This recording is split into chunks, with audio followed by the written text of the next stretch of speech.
Guys, before I start this week's review as usual, I must say that I'm upset. Honestly, I'm really disappointed and underwhelmed with what we got in episode 75 of Boruto, and I'm gonna keep my integrity and tell you the truth on what I actually believe about what happened.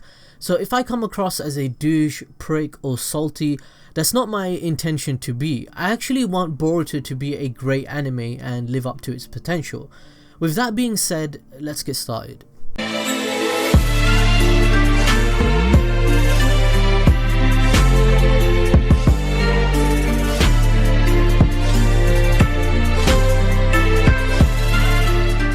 This channel is sponsored by AnimeRiot.com. Check it out for Naruto or My Hero Academia clothing, for example. It's pretty great and good quality. Use the code ABDSQUAD for 10% off your whole order. So I'm going to start off episode 75 since that's where most of the disappointment comes from. We see the gang reach Ryuchi Cave in under a few hours. Now that's already caused a problem because that's retconning or making things in the Naruto universe convoluted already. For comparison, Fukusaku said it would take a month to get to the Toad Mountain to learn Sage Mode, yet somehow Ryuchi Cave came closer to the Leaf and within the same country. Orochimaru's and Kabuto's flashback and scene that involve Ryuchi Cave also involve and insinuate how it's difficult to find and it's a journey to find in itself.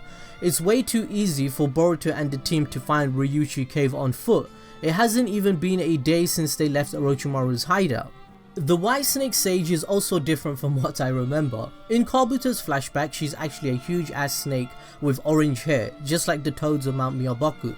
I guess we can say that's her human form. I think it may have mentioned that she can change forms based on who enters, so in the future episodes I'm expecting a huge transformation into her original form as she helps Boruto, otherwise it's basically been retconned as well. Also, another thing which was kinda weird, in the data books the White Snake Sage is stated to bite and infuse someone with natural energy. If the bitten person doesn't die, the White Snake Sage will train that person in Sage Mode.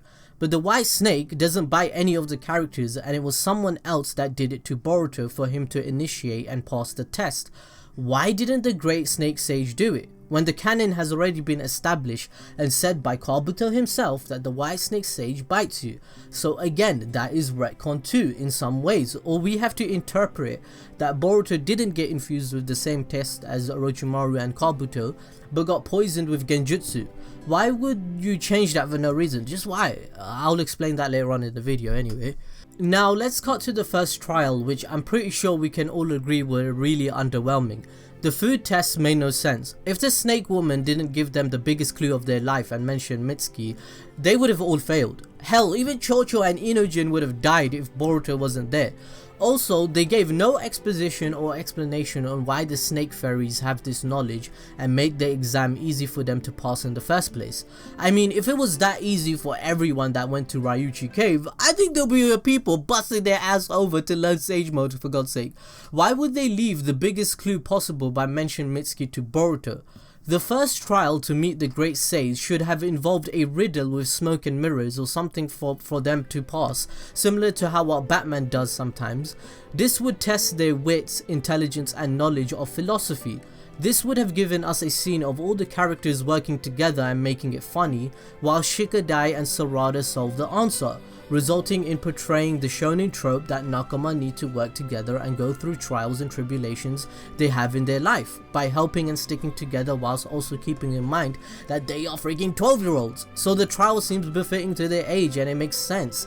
This is supposed to be a trial that tests your will and character on whether or not you are truly worthy to meet the Snake Sage. It's literally stated and canon.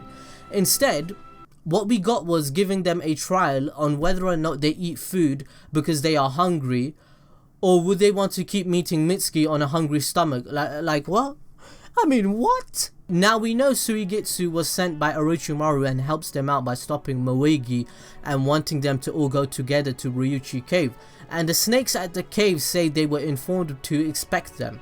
So do we have to believe that somehow Orochimaru communicated to them via his snake telephone, hotline blinged them and said, "Yo fam, Boruto is visiting you"? I think that's what they are literally saying because Orochimaru is still all behind this and manipulating things. Now the second trial is even worse. Boruto does a puzzle you give to a 3-year-old. I'm not kidding, this is literally a puzzle you give to children to teach them problem solving and the differences between shapes helping their development. Literally, I'm telling you guys, I have bought this toy for children in my family to have fun and solve these puzzles because they love it. They like the different colors and shapes to put in holes. It makes them feel happy that the shapes fit and look different, right? We are literally taught as a nursery teacher getting your PGC degree in England that this game of shapes and puzzle is a game that children enjoy, and this is what we see Boruto do as a second trial to see if he is worthy to learn Sage Mode, one of the most broken jutsu in the entire anime. This scene also served hardly any development or purpose to what we didn't already know about Boruto's character. We already learnt from episode 73 and it's established Boruto is determined to see Mitsuki again no matter what. He even convinced Sarada Uchiha and exposition is provided on his ninja way about Nakama and giving people benefit of the doubt. We already have knowledge of this, the characters already know this. Why are they showing this again? So this scene just repeats itself over and over and over again, providing nothing new. Who wouldn't expect that from Naruto's son? Boruto's whole trademark is believing in his friends, so him solving a puzzle doesn't mean anything. Now I get what they are trying to symbolize because this rock is featured in the ending song too. It's trying to say that Boruto is fulfilling the hole in his heart that is empty since Mitsuki is gone. So that's why he stated from the bottom of his heart he cares about Mitsuki and won't take him for granted. Boruto is solving his inner and outer struggles with this puzzle. Mitsuki is his moon.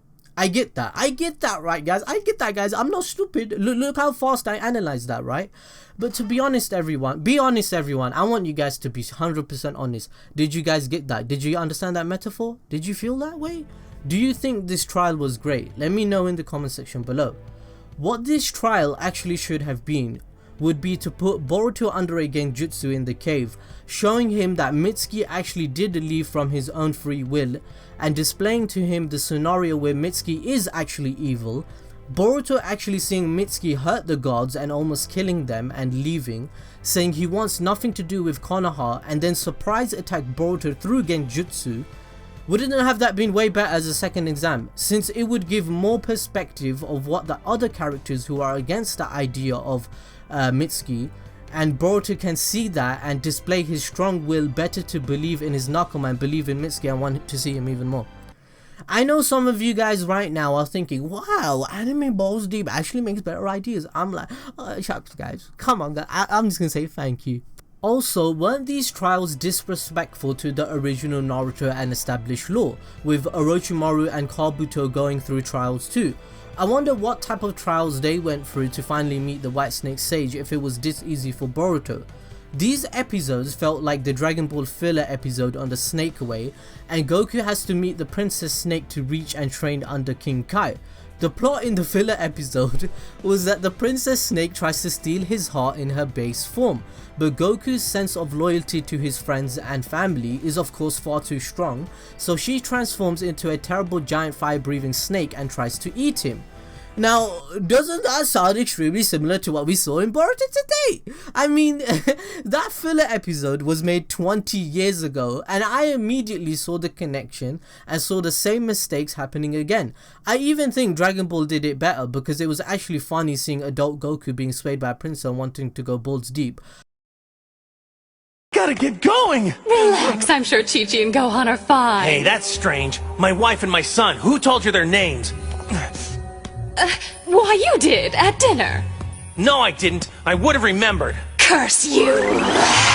But Boruto, on the other hand, seems way too strong-willed for a 12-year-old boy that hasn't struggled at all compared to Goku and Naruto. He didn't even know Mitsuki that well, and he admits to himself, I didn't even know him.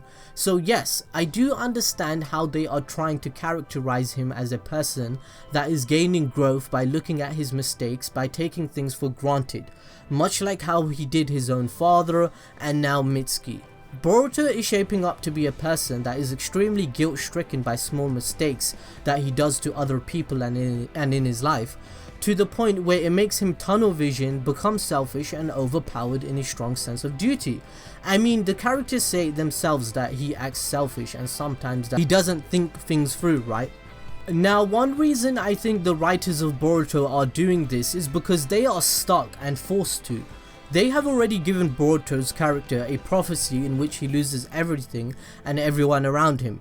So they need to develop his character right now and show the viewers as well as the characters in the show how will he feel and overcome his enemies by his strong will to carry on through this suffering and fix the mistakes going on around him. When I ask people why they hate Boruto or Boruto's character in itself, the number one thing people tell me and I hear is that because Boruto is a brat and he's spoiled, or because there's no stakes or tension or motivation in the story that the protagonists have. And unfortunately guys, this episode proves their point. Now, one part of me understands why they are doing this, and another part of me says this isn't great at all. Don't get me wrong, I love Boruto and I'm going to support it and I want it to reach its potential, right? But the studio and the writers seem hell-bent on keeping Boruto pretty light-hearted. Episode 75 was like a Pokemon episode aimed at children. Until they have no other choice to make Boruto serious, just like the future scene where we see Boruto vs Kawaki, it's highly likely they are going to keep this atmosphere. The tone of the manga is way more serious, philosophical and funny, is very reminiscent of the original Naruto series that made it popular. This arc started off by seeming pretty dark and on the right track, but now it seems like the driver of that train decided, F it, I'm gonna drive this baby off-road. It hasn't lived up to it so far, right? Maybe this upcoming fight will prove me wrong with the giant snake.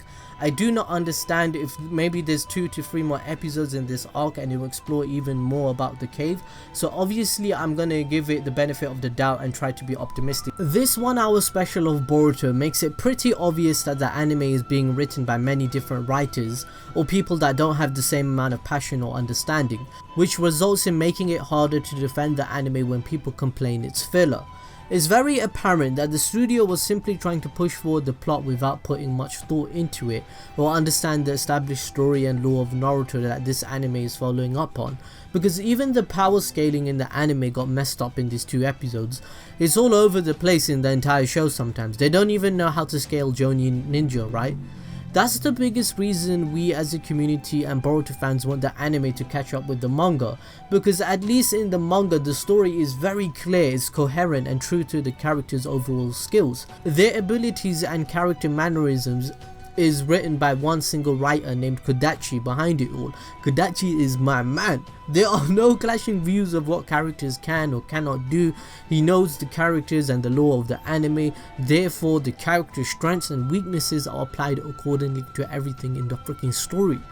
Anyway guys, I hope you enjoyed the point. I hope I didn't come across as a douchebag or that I'm ranting. I'm just making a point here where the anime is just, I think the anime is less quality than the manga first off, and I definitely think there's a writing issue going on here and the quality definitely dipped.